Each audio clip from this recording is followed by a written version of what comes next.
or other places, but you're in for a treat today. So welcome, Jonathan. We can't wait to hear what you have to say. Thank you.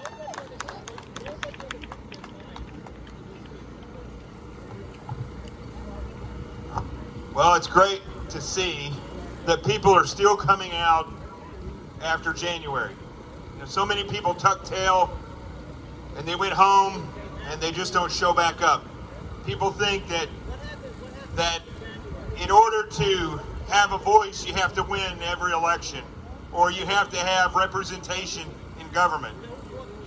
I don't know how we can spread this message that the only thing that really matters, whether it's representation in government or whether it's a victory, it all comes down to the people. It's really your strength. That's what matters. That's right. What I saw over the past 4 years was a president that was doing a pretty incredible job of doing what he said he would do once he got in office, and then when he got in office, he did the majority of things that he said he was going to do. He respected police. He respected the military. He respected you. He even respected the people who didn't like him. He had no problem telling them that he didn't like them as well, but he respected their right to say what they wanted. But the entire time that things were looking great, things were going on in the background. The organization of the Democrats didn't just start last year for the campaign of Joe Biden. The Democrats have been organizing for over 80 years. There was a Time article where they described, it was basically a confession letter of how they organize and how fast and how quick they can organize massive amounts of people. Now, it may sound like I'm going, this lecture, I don't like to say a speech, this lecture is completely against Democrats. It's not. Because here's the reality.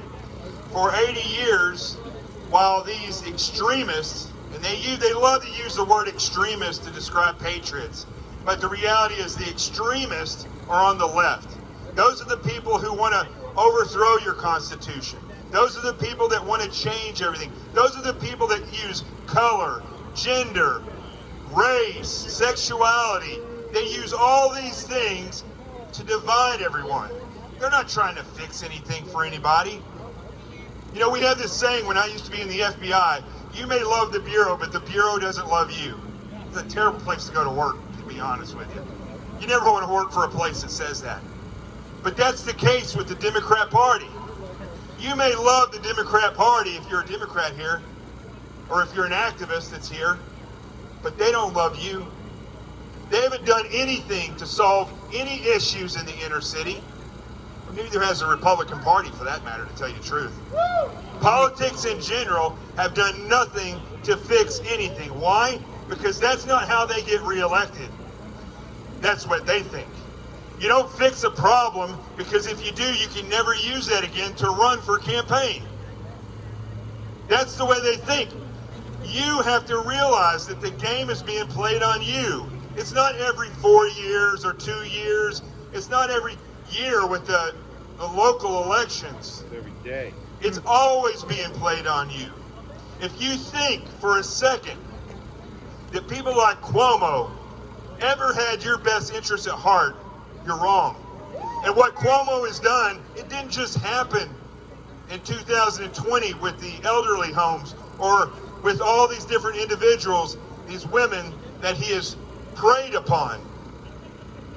What Cuomo is, this dynasty of failure, is a game that's being played on you constantly. And you have to realize this.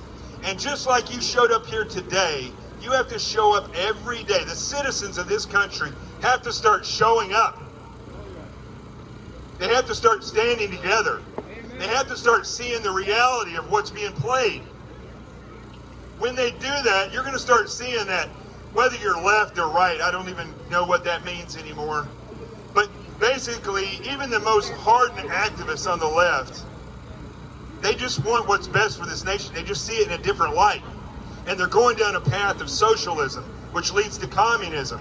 And on the right, you're going down a path that leads nowhere because you follow grifters. You follow politicians that say, we're conservative. We have conservative values, but yet they never do anything to stand up for conservatism. You never see anybody in Washington, D.C. or in Albany. You never see these people stand for the Constitution and say, my life will be on this ground and I will give up my life before they hurt your Constitution, your freedoms. You never see that from these people. So what's happening to Cuomo today? Hopefully he'll resign. But here's the reality. Cuomo's not leaving. Cuomo's not in trouble because of what he did. He's leaving because of what you all did. He's leaving because of what Voices for Seniors, of all these people that were doing Back to Blue and would come out there and would stand and chant over and over to get Cuomo out of there, to continuously put heat on him in the media and to point out what he's done. That is why Cuomo's in trouble. And that's what you need to take away from this. Stop being played. Own the game. And the way you own the game is by taking a stand together. There's some incredible people here who will do amazing things individually.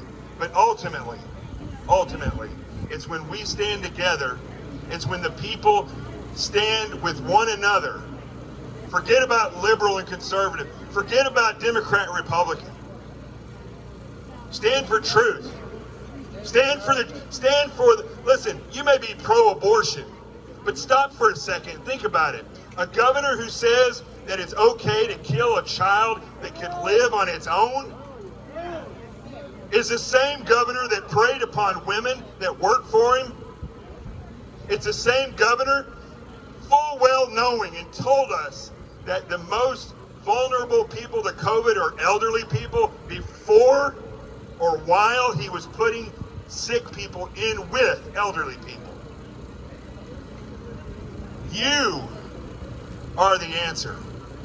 You are the one that has to own the game.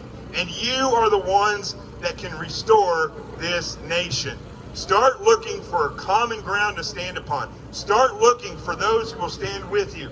And start pressing so that the same thing that's happening to Cuomo can happen to all these people. Gretchen Whitmire, Phil Murphy, all of these people. The worthless, listen, I'm going to say it right now, the worthless legislature in this building that gave Cuomo all the power that he wanted.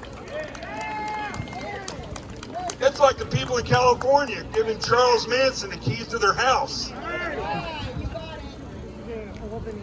Stop being worthless. Stop worrying about your career. Start standing up for the people. And you all, start standing up for yourself.